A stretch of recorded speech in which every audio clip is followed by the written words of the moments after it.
नमः संस्कृताय मित्रों, मैं हूं ममता और आप देख रहे हैं मेरा यूट्यूब चैनल। बहुत बहुत स्वागत है आपका मेरे चैनल में। तो आज फिर से लेकर आ गए हैं आपके लिए प्रीवियस ईयर के क्वेश्चन पेपर। हम इसमें भी 10 क्वेश्चन लेने वाले हैं, वो भी व्याकरण से संबंधित है। तो आप ध्यान से पूरी वीडियो देखिएगा क्योंकि यूपी पीएचडी के एग्ज़ाम के लिए बहुत ही ज़्यादा लाभदायक होगा आपके लिए। तो आइए शुरू करते हैं। पहला है काला ध्वनिर अत्यंत संयोगी सूत्र है। कौन सा? कर्ता कारक का, कर्म कारक का, करण कारक का, संप्रदान कारक का। चारों विकल्पों में से कौन सा सही है बताइए। काला ध्वनि अत्यंत संयोगी कर्म कारक का सूत्र है। ठीक है, किसका है? द्वितीय विभक्ति कर्म कारक। क्यों है? समय तथा दूरी को बताने वाले शब्दों में निरंतरता बताने के लिए द्वितीय विभक्ति लगती है। कौन सी विभक्ति? द्वितीय। अर्थात जिसमें समय अथवा दूरी तथा कोई काम लगातार होता रहे या कोई वस्तु लगातार हो तो समय तथा दूरी वाचक शब्दों में क्या होती है? द्वितीय विभक्ति होती है हमेशा। ठीक है, और ये आया है 2002 में, यूपी पीएचडी में 2002 में ये आया हुआ है। अगला क्वेश्चन है नंबर 2। रामः गृहम् अधितिष्ठति में गृह शब्द की कर्म संज्ञा किस सूत्र से हुई है? देखिए, काला ध्वनिर अत्यंत संयोगी अकथितम च अधिसिंह स्था साम कर्म सहयुक्ते प्रधाने। जल्दी जल्दी बताइए। ये भी 2002 में आया हुआ है। किसमें? 2002 में, यूपी पीएचडी में। इसका क्या होगा सही आंसर? तीसरा, अधिसिंह स्थान सा कर्म। क्यों होगा? क्योंकि रामः गृहम् अधितिष्ठत् में गृह की कर्म संज्ञा अधि सिंह स्था साम कर्म सूत्र से हुई है। यदि सिंह यानी सोना, स्था यानी ठहरना तथा आस यानी बैठना, क्या हो गया? अधि मीन सोना, सिंह मन सोना, इनका सिंह मन सोना, स्था मने क्या हो गया? ठहरना, आस में से बैठना। धातु में पहले अधि उपसर्ग आए तो इनके आधार में द्वितीय यानी कर्म कारक विभक्ति होती है। यह क्या है? द्वितीय विभक्ति का सूत्र है। इसके बाद आगे चलते हैं। इसके बाद तीसरा क्वेश्चन है मास माते रेखांकित पदों में कौन सी विभक्ति है? मास माते रेखांकित पदों में कौन सी? ये भी 2002 में आया हुआ है दोस्तों। प्रथमा विभक्ति, द्वितीय विभक्ति, तृतीय विभक्ति, चतुर्थी विभक्ति। बताइए कौन सी विभक्ति है? बताइए कौन सी विभक्ति है इसमें? प्रथमा है कि द्वितीय है कि तृतीय है कि चतुर्थी है? मास माते रेखांकित पद में क्या है? द्वितीय विभक्ति। क्यों है?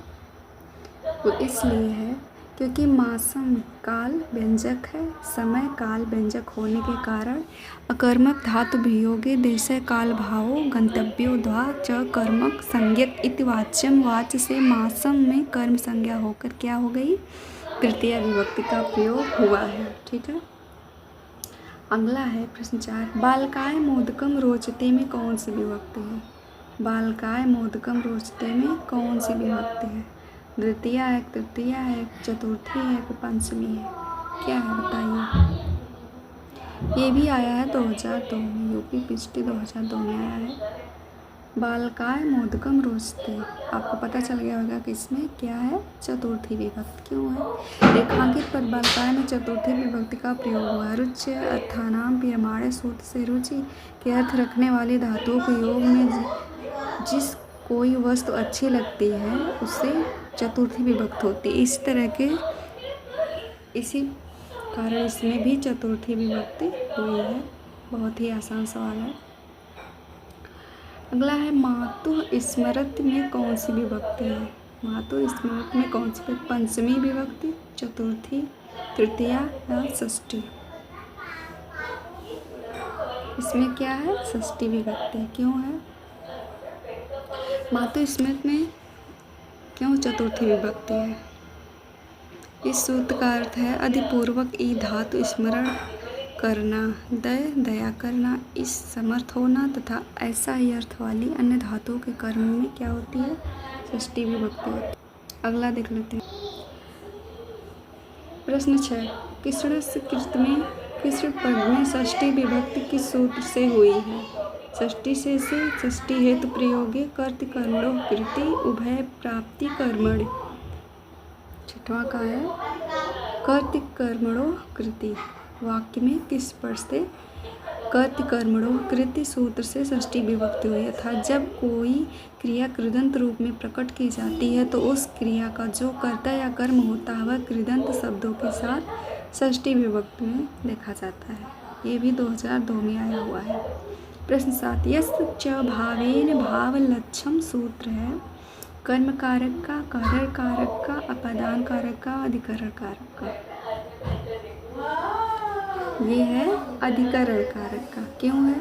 यस्य च भावेन भाव लक्षम, यस्य च भावेन भाव लक्षम सूत्र अधिकरण कारक कहा। क्यों? जब किसी कार्य के हो जाने पर दूसरे कार्य का होना प्रतीत होता है, जो कार्य हो चुका है उसको सप्तमी विभक्ति अर्थात अधिकरण कारक में कहते हैं। अगला है प्रश्न 8 कर्त कर्मणो कृति सूत्र है संप्रदान कारक का, करण कारक का, संबंध कारक का, कर्म कारक का। प्रश्न 8 कर्त कर्मणो कृति सूत्र है किसका है? संबंध कारक का। क्यों है?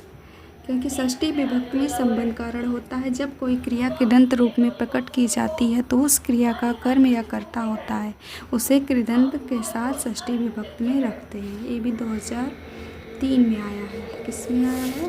2003 में। आगे चलते हैं। अगला है मातो निर्लियते कृष्ण में कौन सी विभक्ति है? तृतीया, चतुर्थी, पंचमी, षष्ठी। कौन सी है? पंचमी। क्यों है? यहाँ पर कृष्ण अपनी माता से अपने को छिपाता है, इसलिए माता अपादान कारक है। क्योंकि जब कोई अपने को किसी से छुपाता है, जिसे छिपता है, तो वहाँ अपादान कारक होता है। अपादान कारक में पंचमी विभक्ति लगती है। पंचमी विभक्ति का सूत्र है ये मातु किसमें। प्रश्न नंबर 10 है जटाभितापसः में तृतीया विभक्ति का हेतु इत्थम भूत लक्षणता करणता अंग विकार उपयुक्त में से कोई नहीं। कौन सा सही है? ये 2003 और 4 में आया हुआ है। 3 में और 4 में भी आया है। इसका है इत्थम भूत लक्षणता। क्यों है? जटाभितापसः में इत्थम भूत लक्षण सूत्र से तृतीया विभक्त होती है। जब कोई विशेष चिन्ह या लक्षण से ज्ञापित हो तब जिस चिन्ह से वह ज्ञापित हो उसके प्रयोग में तृतीया विभक्ति प्रयुक्त होती है। तो ये था आज का वीडियो। उम्मीद करती हूँ आपको पसंद आया होगा। अगर पसंद आया तो एक लाइक कर दीजिए, चैनल को सब्सक्राइब कर लीजिए, क्योंकि इस तरह की वीडियो लेकर मैं आपके लिए डेली आती हूँ। देखिए, आप वीडियो देख लेते हैं, कमेंट नहीं करते, एक प्यारा सा कमेंट भी कर दीजिए। वीडियो पूरा देखने के लिए आपका बहुत बहुत धन्यवाद।